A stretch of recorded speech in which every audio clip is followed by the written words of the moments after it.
my dad always bought like really small cars, or really cheap cars. He was a very cheap man.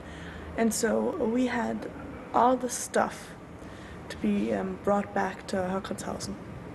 And so we packed, I was around, I don't know, 6, and we packed the whole car full of stuff, and we packed, and we packed the whole car so full there was no more space for us. He got, you know, like child wine and stuff, and my cousin was there. And he bought these bullas, which we were in America, so that we're not allowed to have any bullas, right? I don't know what they're called in English.